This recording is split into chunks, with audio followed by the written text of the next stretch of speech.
So in this video, we're going to be discussing how do we find domain and range of graphs of functions and also relations.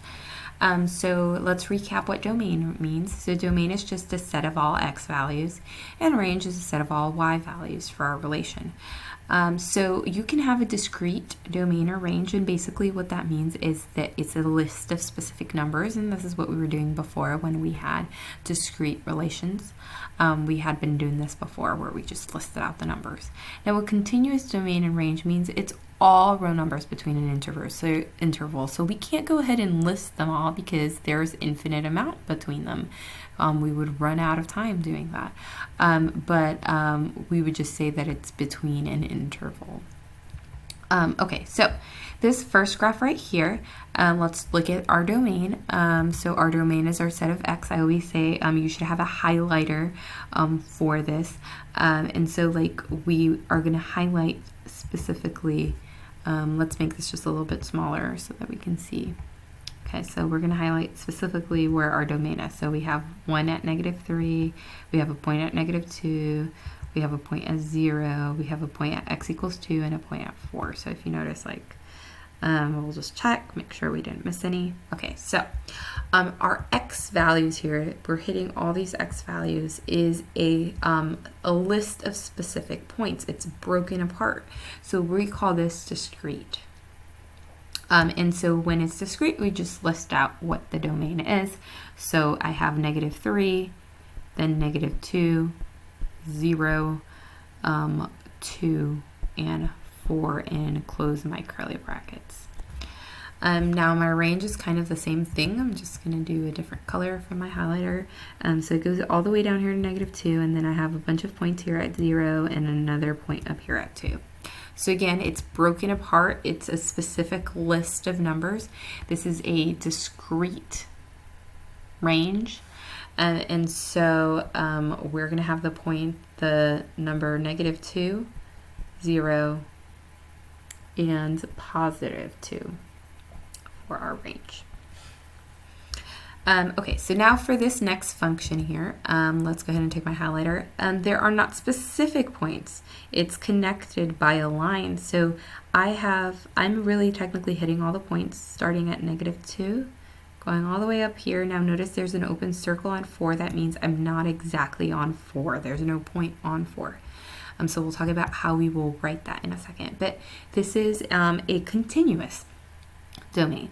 So it's all real numbers between -2 and 4, and it is including -2.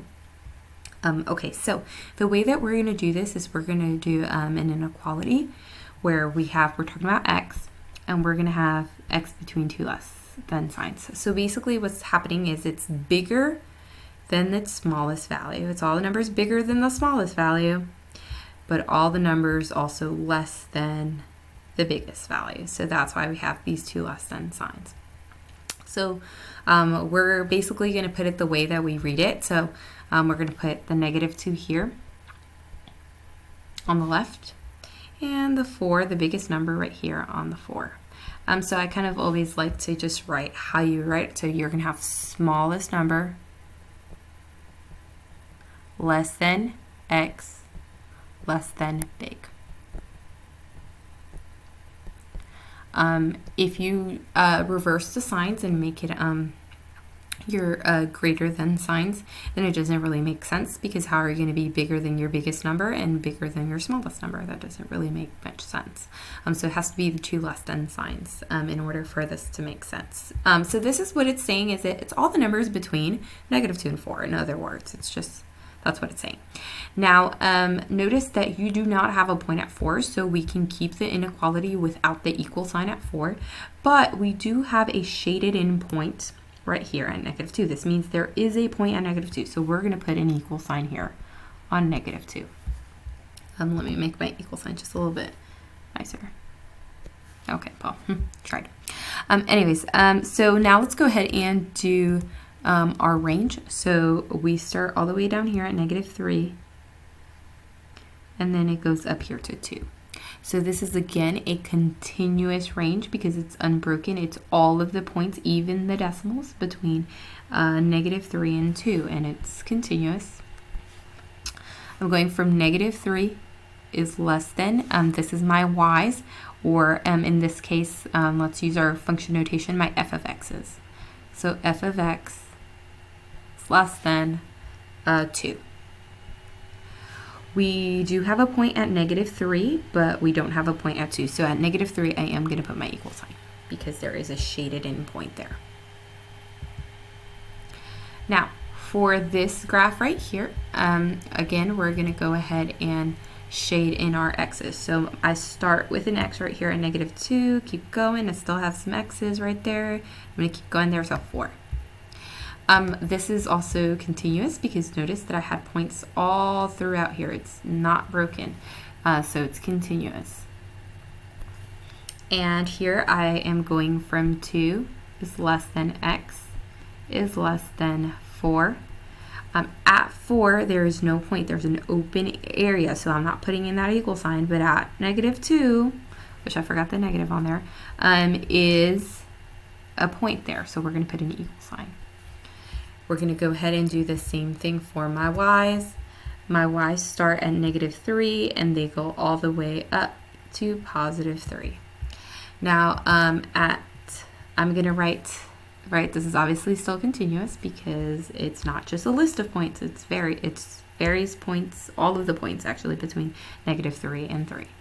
So we're going to write -3 is less than f of x because this is my y's, less than 3. And now for -3, there is a shaded point. I do have one point that has the y value of -3. There's no point right here, but there is one right here. So if you have any point, doesn't matter where it is, if you have any point that has a y value of -3, you have to put this equal sign because you do have one. Now up here, there is a point. Yes, I put a curve over it because I'm not going to go and do like all the points through here. This is a curve means that there's a point. There is a point. There's no open space there. So there is a point for 3 as well. Okay, now this next graph right here, it's special because it has some arrows. So there's an arrow to your left and an arrow to your right, and it's going like slightly left and slightly right, like just more and more it's going to go. It's like going, but very, very slowly. So this just means that it is going to go on forever to the left and forever to the right. Notice that I have graphed the entire x-axis. So my domain is obviously continuous because it's all of the numbers actually. And what we would say in this case is basically my domain is every single number I can think of, all real numbers. Now let's go ahead and do my range. My range, there is no arrows going down, so my range does start here at -6, and then if I keep highlighting, the arrows keep going on forever, so I'm going to just highlight that arrow because it does go on up forever. So again, it is continuous because it's not just a broken set of numbers, broken list of numbers, but it's basically, well, let's see, how can I describe what's going on with my y's? They're going up. So it's all of the numbers greater than or equal to, because I do have a point here, -6. So we're going to write f of x is greater than or equal to -6 for my range. Here, my next one, I have arrows again to my left and to my right for this line. So it's obviously still continuous, and I'm going to write all real numbers.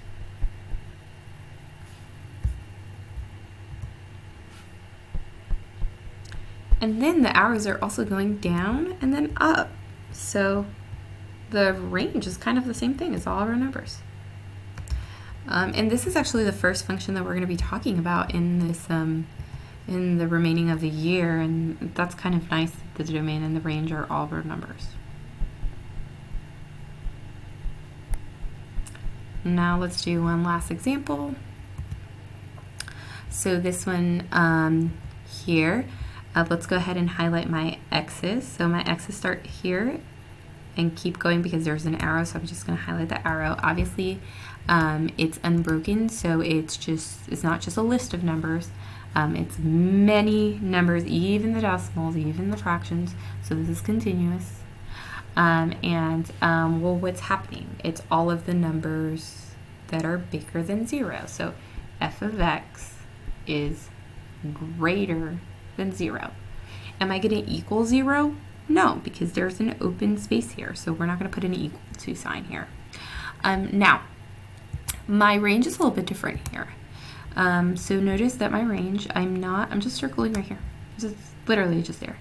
So your range in this case is actually discrete. There's only one number. There's one list of numbers. And so we're going to do our list, and our list is going to have one number, 7. And then that's it. So I hope that you found this video useful for finding domain and range. Domain and range is super important with what we're going to be talking about with functions. Knowing what we can plug in and knowing what we're going to get out is a really interesting topic to know about functions.